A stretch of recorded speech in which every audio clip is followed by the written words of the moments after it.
Si je comprends bien, on peut ne pas prier le chafi et prier le witr. C'est combiné, c'est les trois. Si je comprends bien. Oui, écoutez, normalement c'est le witr qui compte.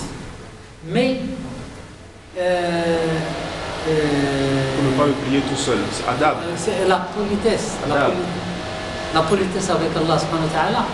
Il faut faire 2 rak'ah avant ce witr.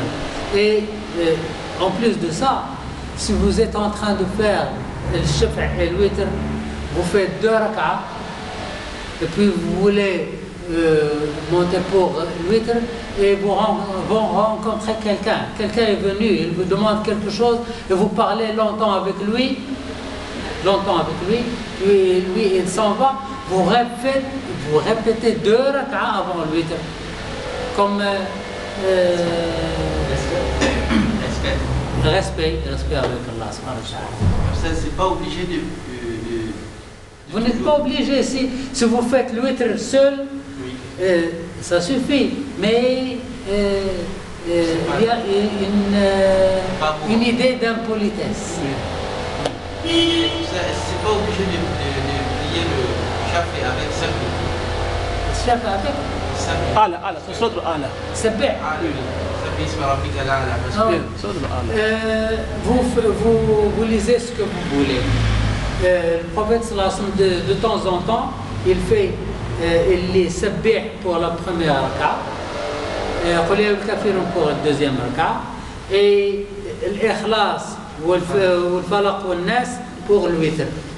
Et si vous faites ça, ça fait partie du sunnah. Si vous lisez n'importe quoi, c'est la même chose. Vous voulez dire quelque chose?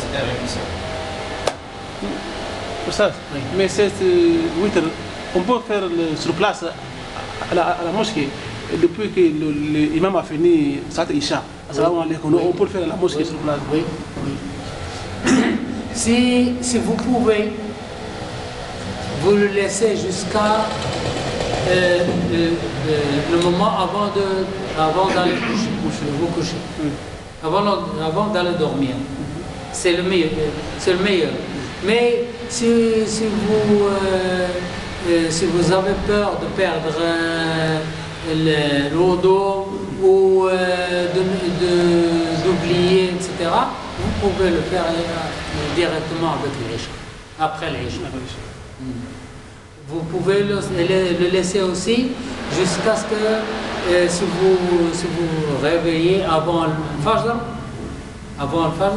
vous le faites, vous dormez, et vous vous levez le matin avant le Fajr, vous faites le Shaf al-Witr et vous continuez, vous pouvez le faire. Ça, mais concernant le rakat de Fajr, c'est pas soumis, de rakat soumis. Parfois, je remarque, et si il m'a fait azan à la mosquée, parfois pendant le sommeil, on se rêve pour faire ablution, c'est temps-là pour aller à la mosquée. On arrive, l'imam a déjà commencé la prière.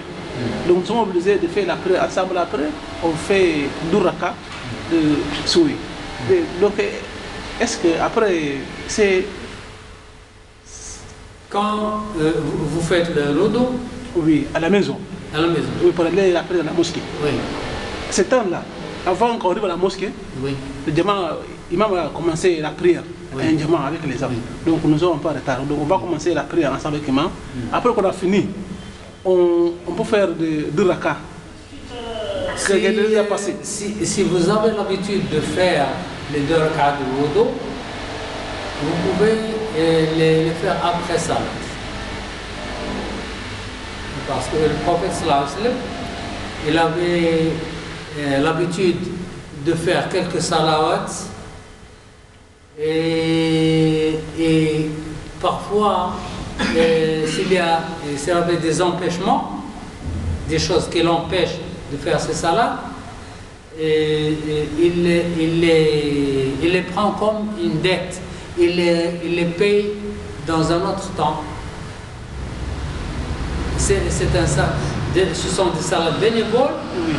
C'est-à-dire s'il les a fait, c'est bien, s'il ne les a fait pas, ce n'est pas grave, mais lui, il les prend comme crédit, comme crédit. Il les paye. concret. Il se les a imposés à lui. Voilà, c'est ça ma question, parce que c'est une salat bénévole, c'est pas c'est sunna. C'est sunna. Oui. Mais alors parfois on arrive en retard. Donc si on fait salat diamant, donc je pense que le fait que le salat a passé. Ou bien? Oui, c'est passé. C'est passé. Oui. Une fois qu'on a fait diamant avec l'imam Souboui, donc ça le fait que le salat a passé. Oui. Donc là, voilà, est-ce qu'on doit le payer ou bien on le laisse comme ça? Vous avez le choix, comme vous voulez.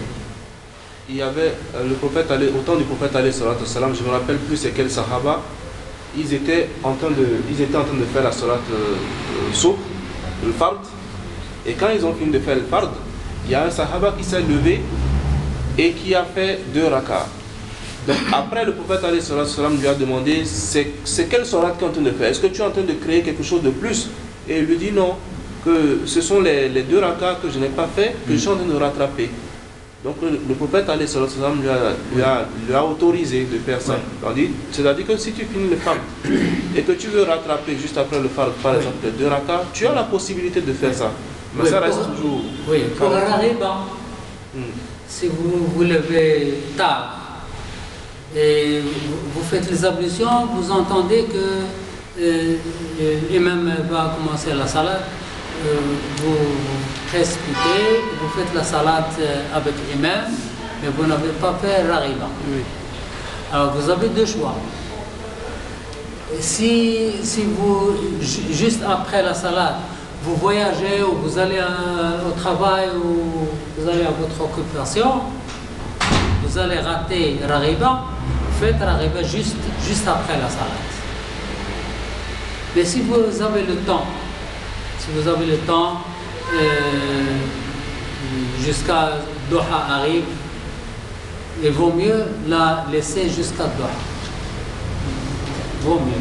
Mais si vous pensez que vous allez la rater, vaut mieux faire la salade juste après la salade, arriver juste après la salade. Une autre chose, pour la salade rariba, le matin, on se réveille et on fait les ablutions, ou bien on entend l'adhan, ou bien on fait rariba chez vous, à la maison, et puis on va à la mosquée. Lorsqu'on arrive à la mosquée, on fait 2 rak'ahs tahiyat masjid et on fait la salat en groupe. Ou bien on ne fait pas rariba chez nous, à la maison, on va à la mosquée. Lorsqu'on arrive à la mosquée, on ne fait pas tahiyat masjid, on fait 2 rak'ahs avec